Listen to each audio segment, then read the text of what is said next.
What's up, peeps? Thank you for joining me today. Today I am doing my first full sculpt and paint video so you can see the whole process. Here's my clay.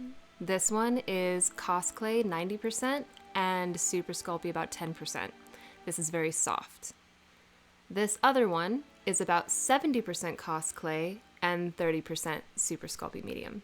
The reason I mixed these two was because I wanted the flexibility of Cost Clay but the strength and durability of Super Sculpey. I don't know if it was necessary, but I did it anyway. And the softer one I had specifically in mind for horns and the tail, the things that stick out of the piece, so they were less likely to break because when you bake Cost Clay, it stays very flexible. So I've started using Cost Clay for two reasons. One, because the soft version is easier on my hands than Super Sculpey medium. And two, because it's flexible after baking. I know there's Sculpey Souffle and stuff, but I really wanted to try a new brand. So I am mixing my Super Sculpey into it, so I still use up what I have, because I have like half a pound left. These are my texture tools. I created these in a sculpting program, and I 3D print them myself. So I use a couple of these in this project, and I'm showing off the whole line here. So I have 9 of them right now. You can buy them in sets of 3 on my Etsy, or you can do a mix and match and build your own set of 3. Super awesome. And yes, I will put the link in the description below. Now, most of these tools I don't actually remember where I got them from, most likely Amazon, but I have some ball tools here, I have some ribbon cutters, but these ones I do remember where I got them from. I got these from Harbor Freight, and they're actually dental picks, and I got a pack for $5. And if you work with clay, I highly recommend them. They make great little textures and effects and stuff. And this, as I mentioned in my last video, is my magical box of teeth. And I do have a random dino nuggie in there. It is not baked, so it's literally just a soft, unbaked piece of clay that I keep, and I don't know why. But anywho, let's start the video. Now, I am not doing a real-time sculpt and paint because it actually took me about 4 hours.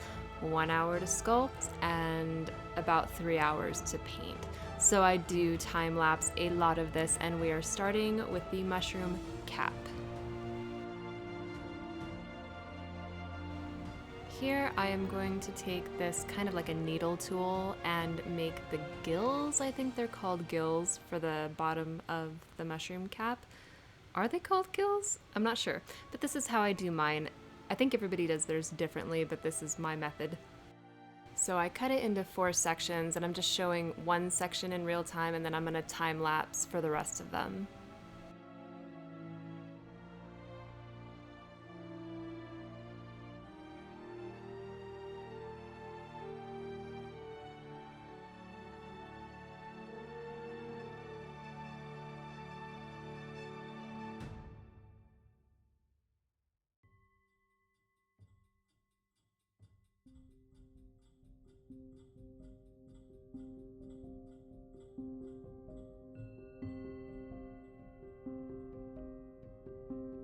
Alright, so this is one of the scale tools in my Scales and Ridges set. That would be set C on my Etsy shop. This scale is a little bit larger than the other one that I have in that set, and I'm going to use this one for the mushroom cap. I like this one because I made the pattern in such a way where it doesn't really matter what direction you go with it, it'll still look like the scales link up together.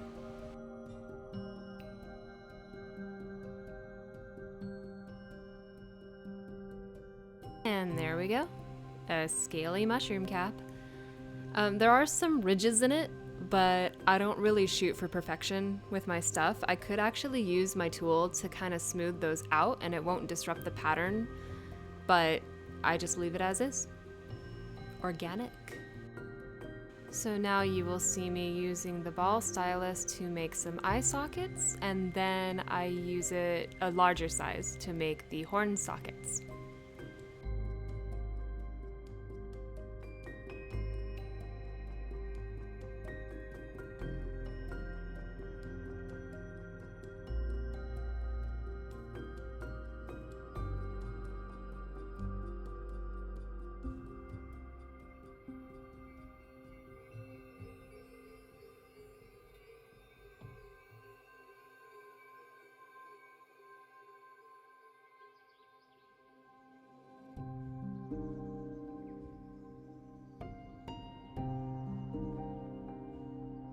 Now I will say I do fiddle with these for quite a while because the Cos clay is so soft, and I'm really glad that I added some super sculpting medium, but the Cos clay is so soft that whenever I fix one hole, another one gets kind of distorted. So I do spend quite some time trying to correct that.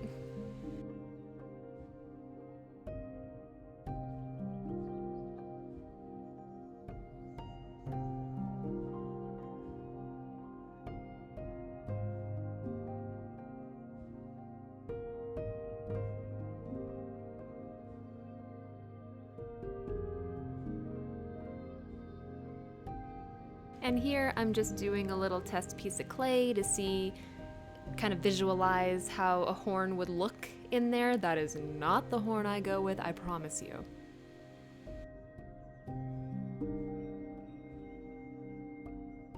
And now because the Cos clay is so soft, I do like go over with everything fixing stuff because my fingers kind of mess up the pattern a little bit, and here I use a toothpick so I can use it to hold on to.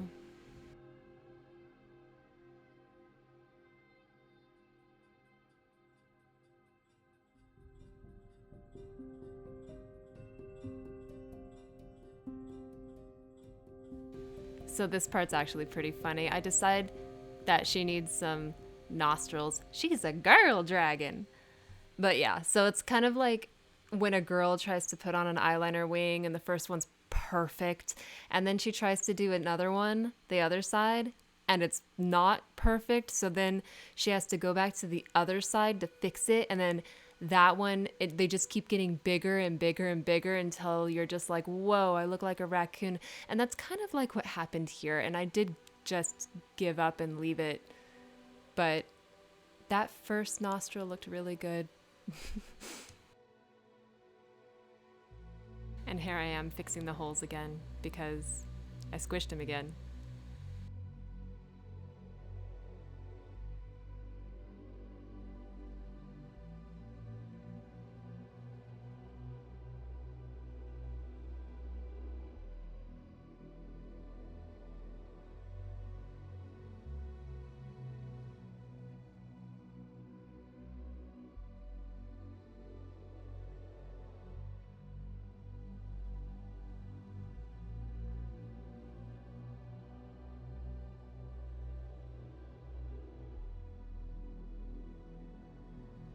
Still fiddling with the eyeliner nostrils.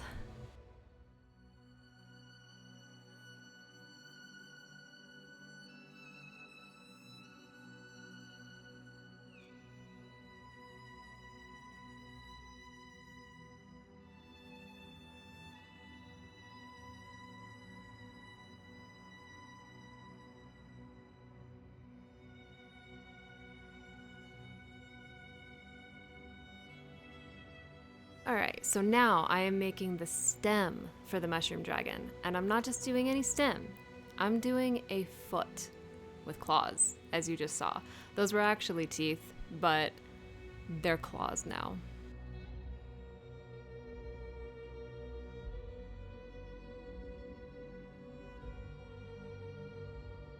And we're just gonna speed this up because it was a lot of guesswork, but trust the process, it ends up really cool.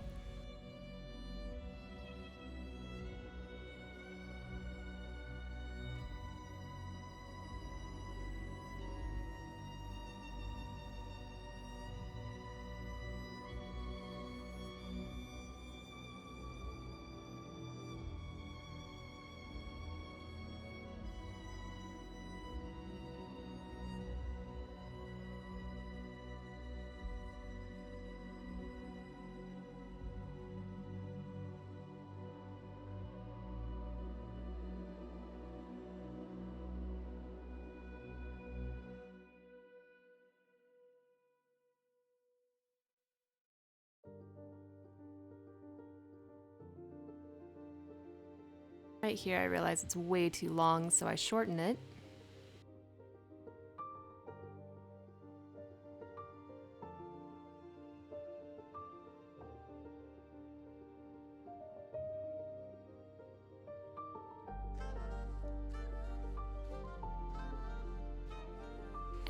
this tool here is also from the Scales and Ridges set. This is actually the Ridge tool.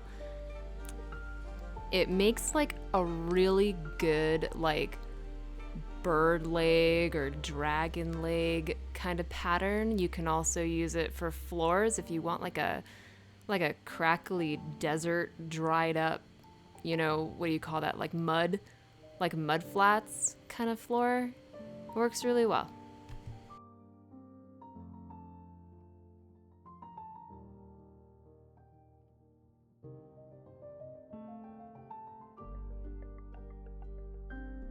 Alright, so as you see, it's a pretty convincing dragon foot mushroom stem hybrid.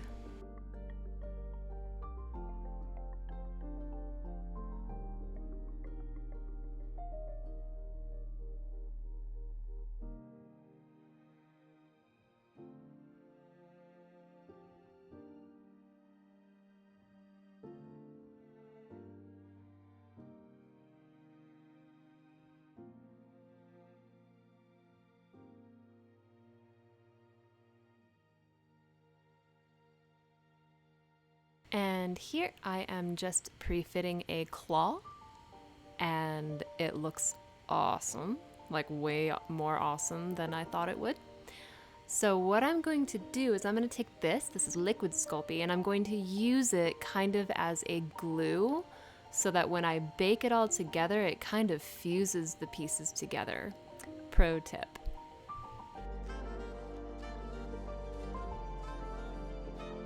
And here I decide to take a second to put in my initials, as I try to do with all of my pieces now.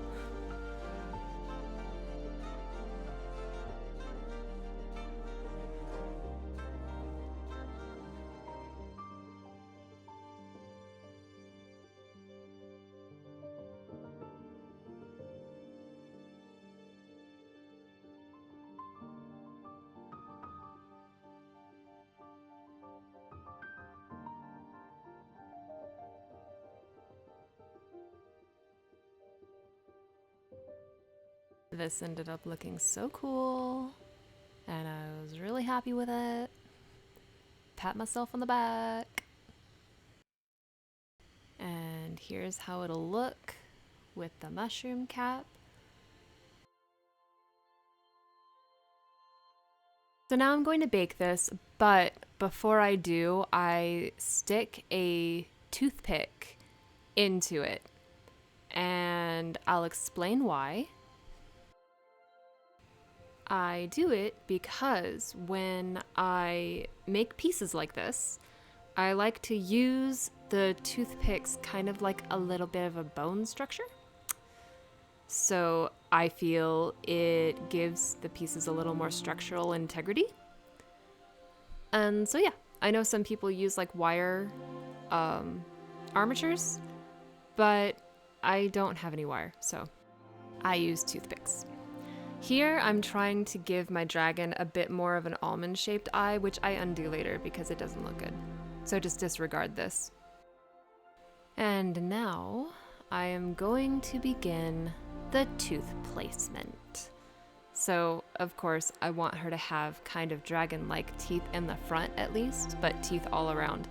So right here, I'm just kind of organizing how I want them.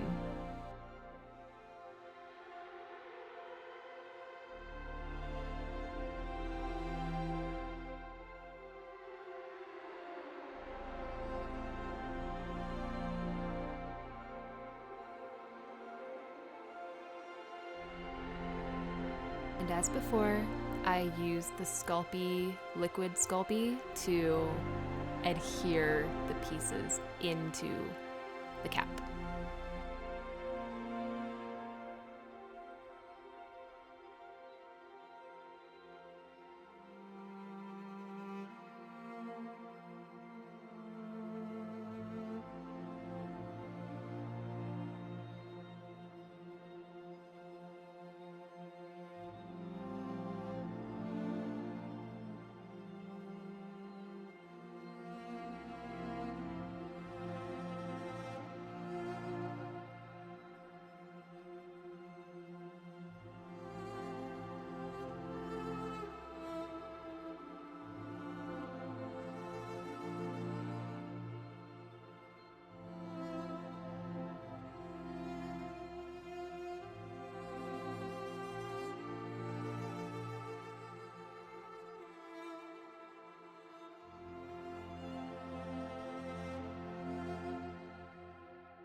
So my teeth, the holes are all ready to go. And I'm just touching it up again.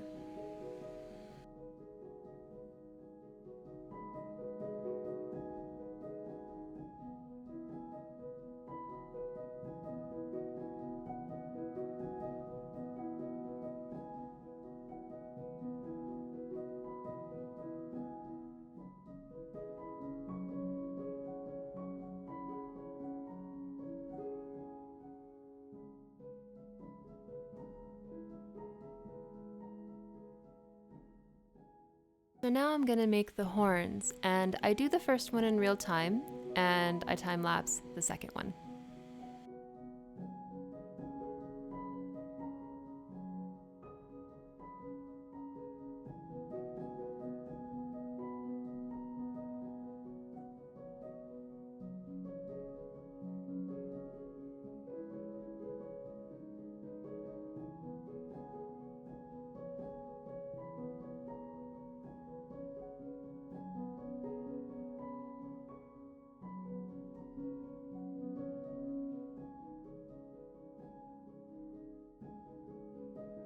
What I'm doing here is I'm using the needle tool and just rolling the clay on my mat. And when I get closer to the tip of it, it starts rolling in an angle, but it gives it like a really nice spiral, so I just go with it and I just repeat it with the second one because it looks really good.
And there we go. 2 Maleficent-esque horns.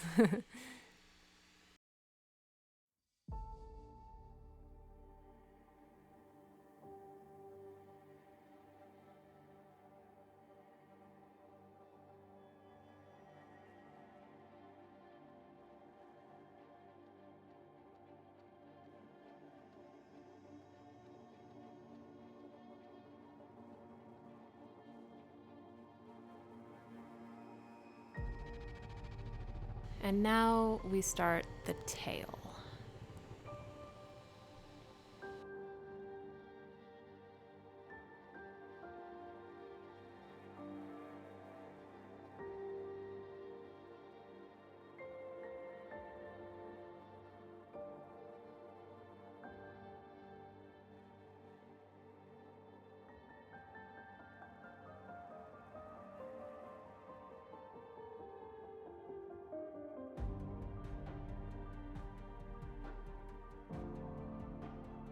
Now this is kind of funny because the tool that I use is the small scale tool, but it's ironic because the texture stick itself is the biggest texture stick in any of my sets, and I'm not sure why it's that way. It's just when I made the texture, that's what happened, and I drop it right here. Boop. But anyway, the one that I did for the cap was the larger size scale, like the scales themselves are larger, but this one is a very tiny scale, but it looks really cool.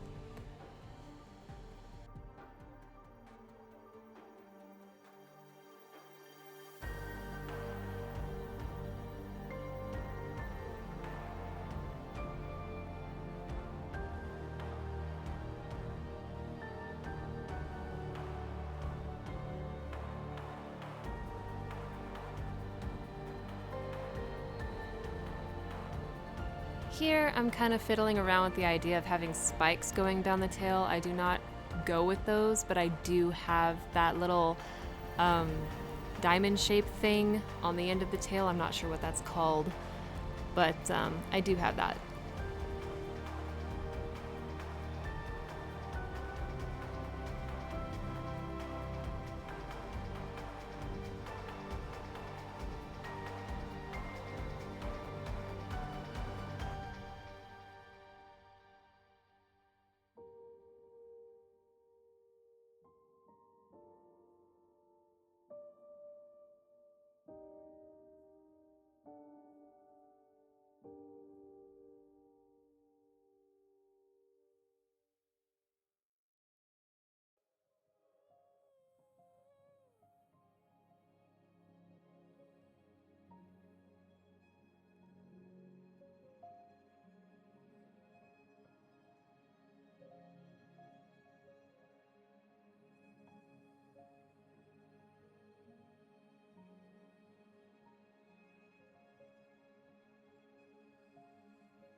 So sorry that everything's out of frame here. It's kind of difficult. I'm still getting used to filming my sculpting process because I usually put stuff really right up close to my face, but I'm just trying to figure out tail placement. So the cap is finished, and now I just have to start baking everything in order. So I'm going to start with the foot stem and bake that first. So here the foot is done baking, looks amazing, and we are going to attach I think the mushroom cap to it. I'm sorry, I'm narrating this, so I did all this actually not yesterday, but the day before. I've actually been working on this over the past 3 days when I've had time. So I'm just attaching the mushroom cap with the toothpick inside to hold it in place, and then this gets baked.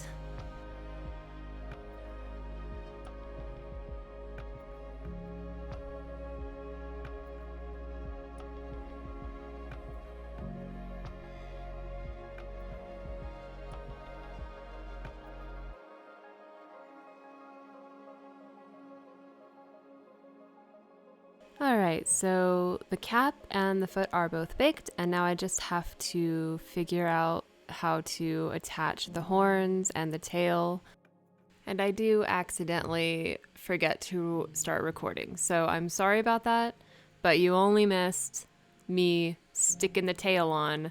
I did put a little bit of a toothpick dowel in there to hold it in place, and that's all you missed, I swear. Not much.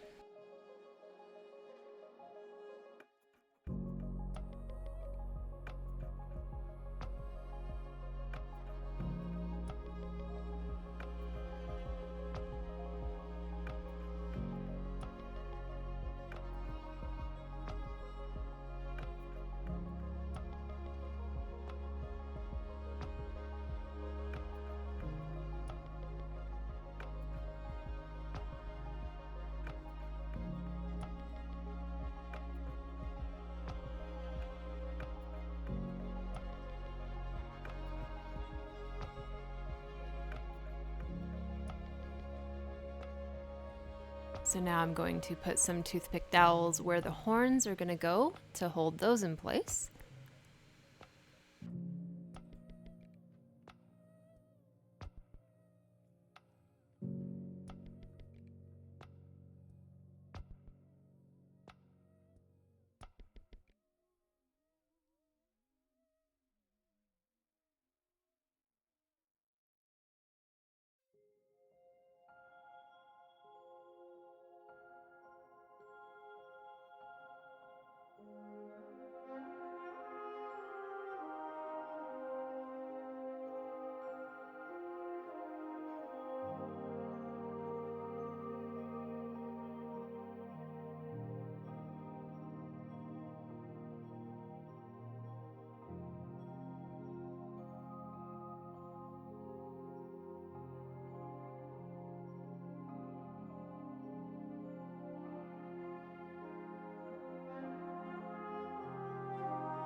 And there we go. She's got horns, she's got a tail.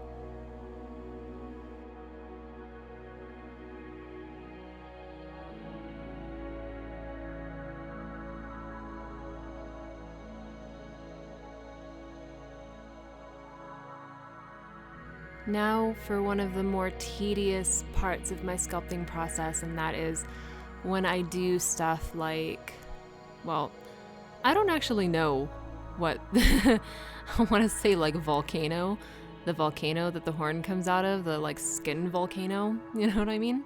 But these take time, and yes, time-lapse time.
And there we go. Skin volcanoes looking good.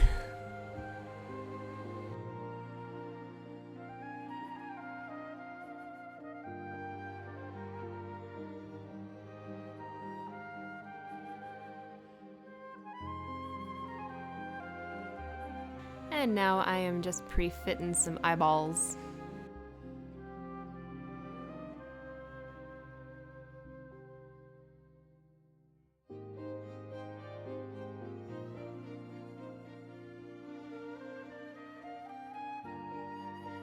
At this point, I only have 2 more bakes to go before she's done.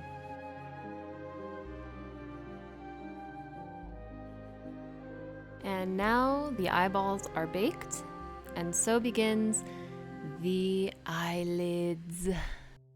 I have this thing where I love including eyelids on my creatures. I just feel like it gives them so much personality, so I must do it. They must have eyelids. It's important. I do want to add real quick, the eyelids are pure Super Sculpey medium, and that is because I did not wait for the piece to cool down completely when I started putting it on. And I had originally used just the Cos clay, and it's so soft that it just kind of melted onto the face and I couldn't work with it. So I used the Super Sculpey instead. Doesn't make a difference, it gets painted anyway, you can't tell. Only because I told you.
And look at that. She's got eyelids, she's got personality.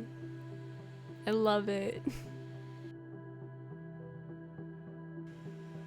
Alright, so just one more bake at this point, and she is done sculpting. And she's done. Alright, so now begins the painting process. So the sculpting process took 1 hour, and with the magic of video editing software, I was able to squish it down to about 30 minutes.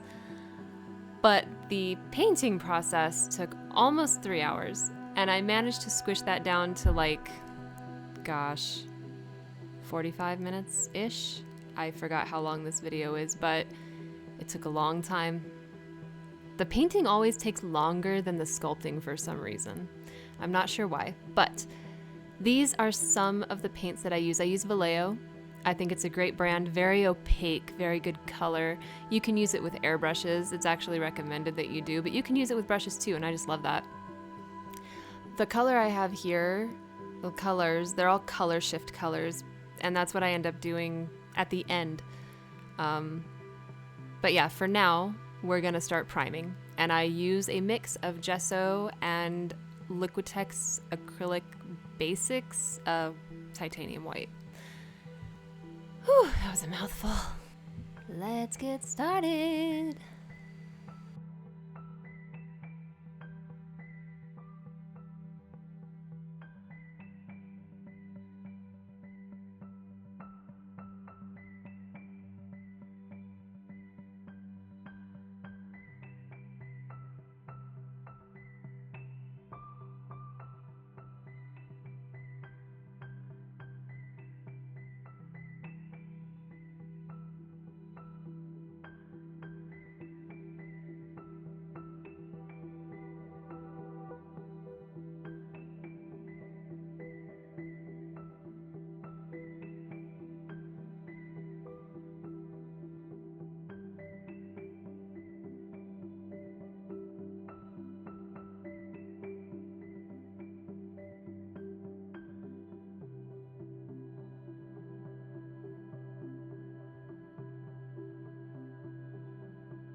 Alright, that was the first coat, and stay tuned because we're coming right back for the second coat. And time for the second coat.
Okay, so here I used a bunch of spoons, so I could see how the color shift colors that I want to use will look based on what base coat I do. So I really want this pearl violet for the cap. And I wanted the gold for the eyes, but I end up not doing it, so disregard everything on the right side. The black, the purple, and the white are what I was considering for the cap, and I do end up going with purple. So, enough said. Just kind of disregard anything else you see in this section of the video.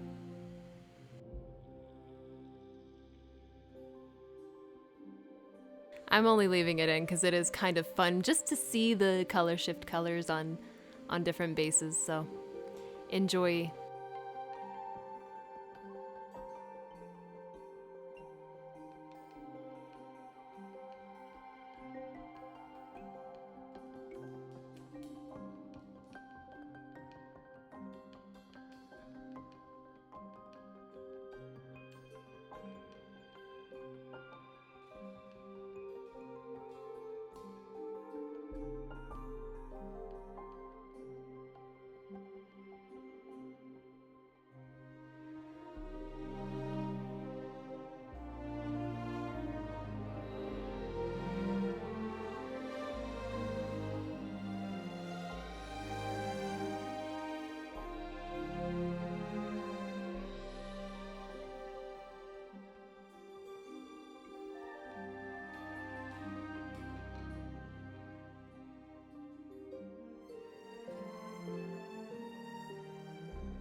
I don't know why I gave a thumbs up.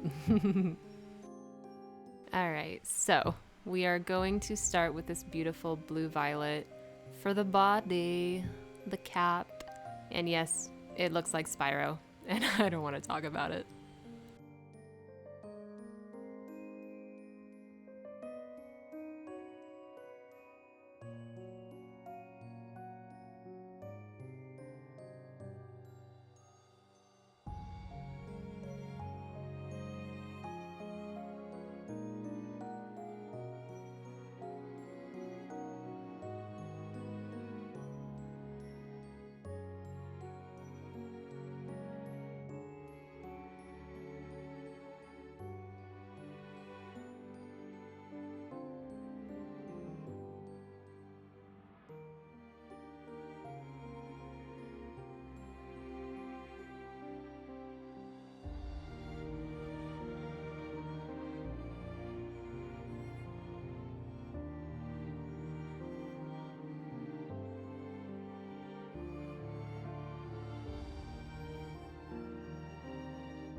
So about right here, I realize I made a monumental mistake while I was sculpting, and that was not taking into consideration how difficult things may be to paint later on. Because look at these tight little crevices that I have to get into just to get coverage on stuff. I make it work. I do succeed, and I have that paintbrush right there helped me a lot. It has like an angle in it, but I'll do something later that may be a little controversial, but I'll explain when we get there.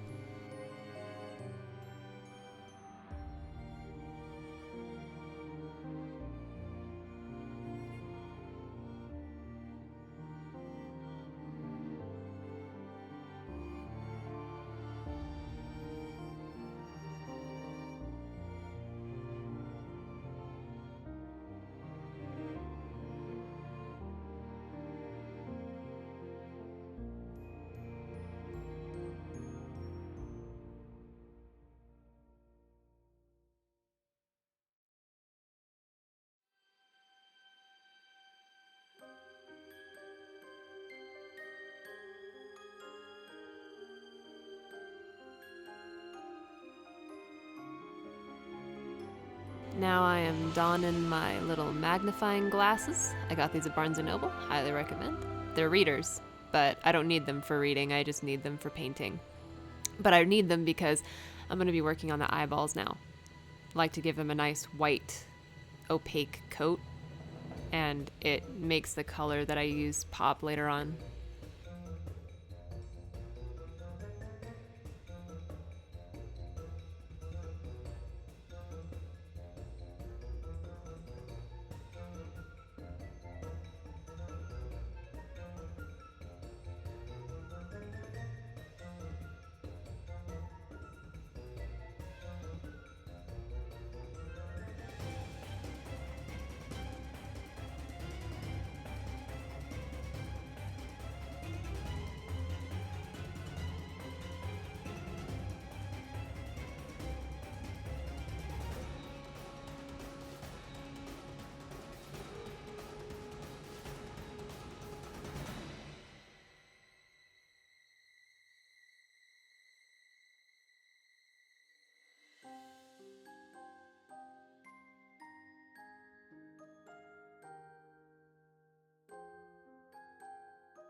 So the reason I start showing off all these paints is because I am trying to consider washes. I do a wash later, not using these colors, but I was considering using these colors at the time, and I couldn't tell the difference between these two, and that's why I was comparing them. One's refractive green and one's olive green, and they're really close in item number, so I think that they're just a few shades off from each other.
And now I am going to paint the body with this light minty green. I forgot the name of it, but it's in the video.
I forgot about this part. I got so mad that I was just like clenched fists, and then I remembered, wait, I can fix it.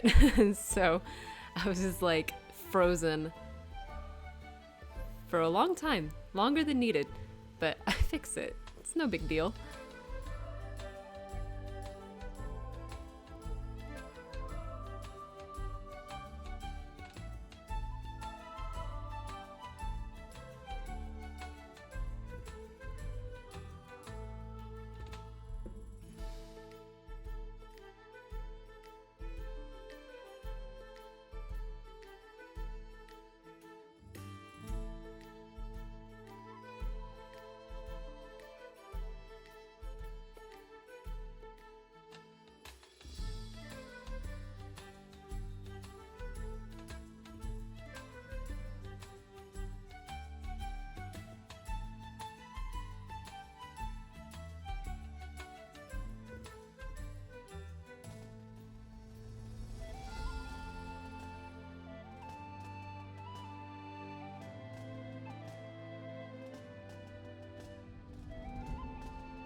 Ta-da!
Okay, at this point, it is the third day of working on this little guy.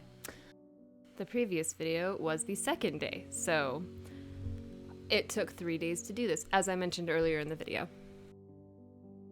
Now we are going in with some yellow ochre and white to make a kind of like a bone color, like a tinted bone color for the horns and the nails and the teeth.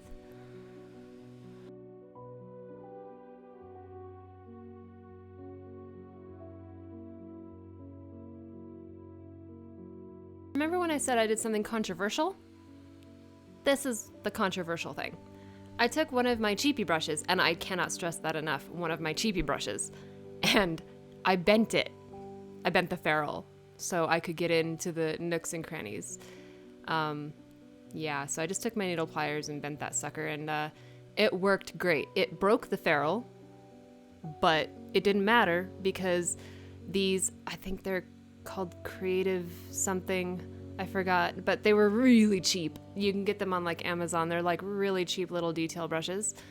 So it helped me finish my product so I don't regret it. I regret nothing. Nothing.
Alright, so here she is with all of her bony bits painted.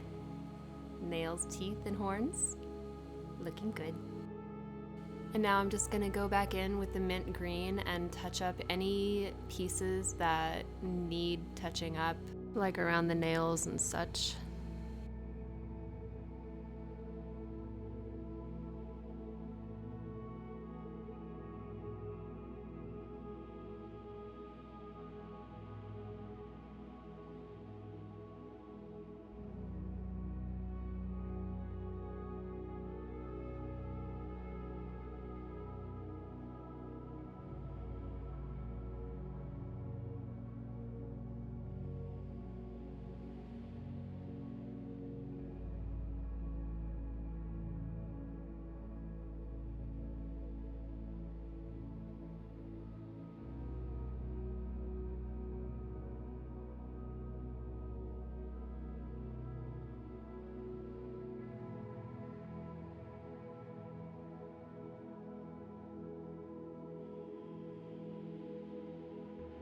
Okay, now it is time to do a wash, and I'm going to do a wash over the entire thing in sections. This is a mix of the flat brown and the black from the Model Color series of the Vallejo paints. I do add more water to this, and yeah, it works great. It's like magic. I love washes. I highly recommend them.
Okay, so this is another weird thing that I do. I don't know if other people do it, but I sometimes use old makeup brushes. This is a Morphe Jaclyn Hill brush for stuff like color shift, because you don't want a brush that's going to leave brush marks, and these brushes are very soft. It's almost like a mop brush, and I don't have a mop brush, but I do have a lot of makeup brushes.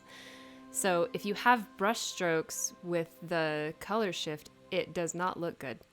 So that's why I use this brush, and it works very well. Not as well as it would in an airbrush, but I have an airbrush. I'm just having trouble finding a compressor for it that I want. I really want just like little air canisters, but I can't really find them, so I'm working on that. You will see me airbrush eventually, but for now it's Jaclyn Hill to the rescue.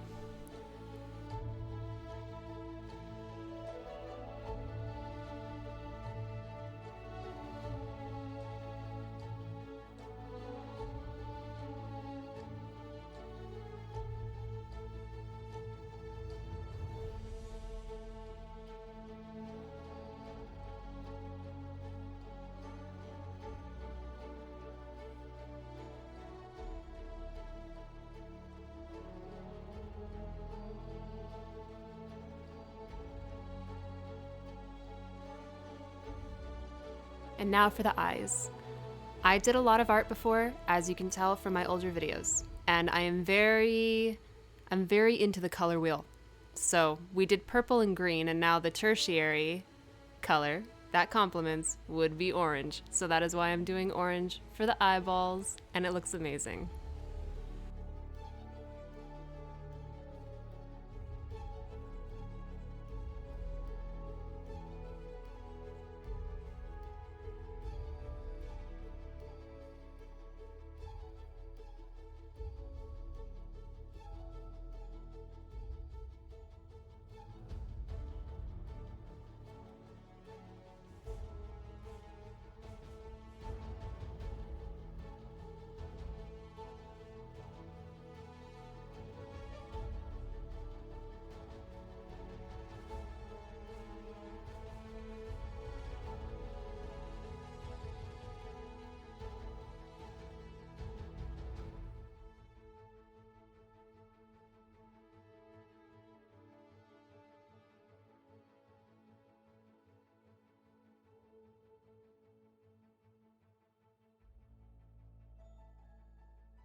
And now we're just gonna be making some dark reptile-y pupils.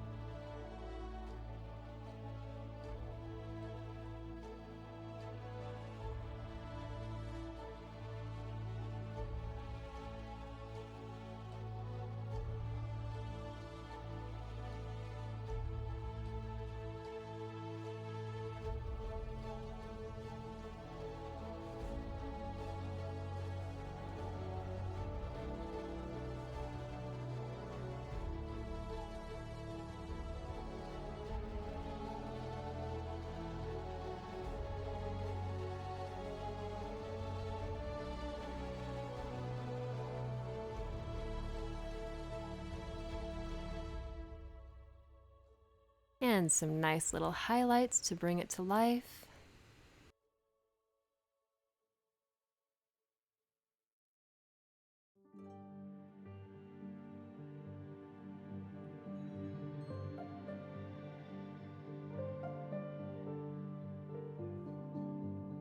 Alright, so the mushroom cap, I'm going to use Varathane Gloss Polyurethane. I prefer using this over resin. You can use UV resin, I have done it before, but I find that this is safer to work with than resin. I do use resin on the eyes though, I never skip that, but for the body, I prefer using polyurethane.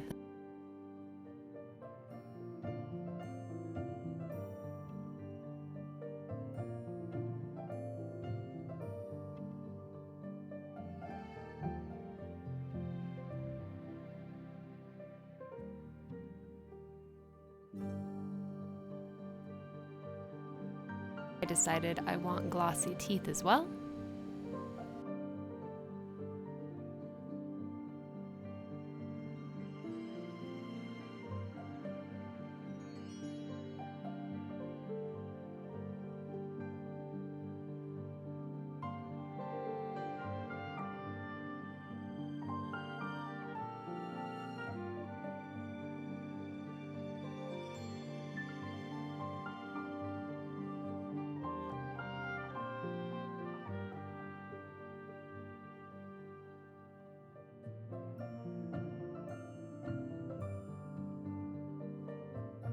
And now for the stem, and the horns. I think I did gloss on the toenails. We're gonna use triple thick polyurethane in satin. So it's not matte. I really need to get a matte one, but satin is not very glossy. It's kind of like my other mushroom, the trypophobia mushroom. He's all satin.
Alright, just one more step and she's done.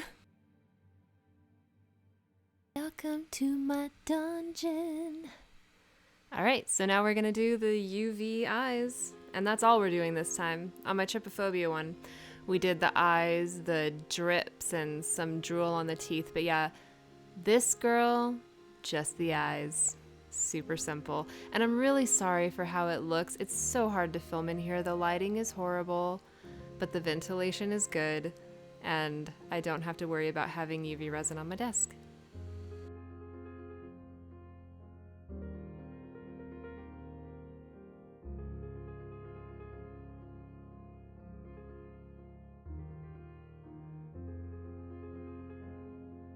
To the curing station! Curing time-lapse, go!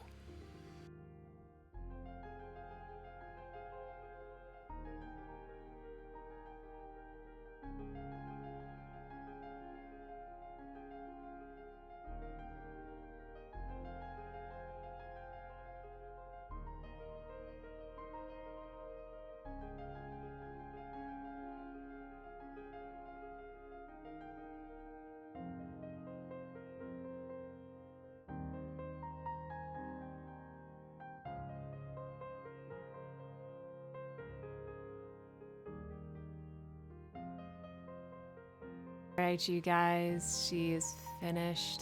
She is awesome. I am so happy with it.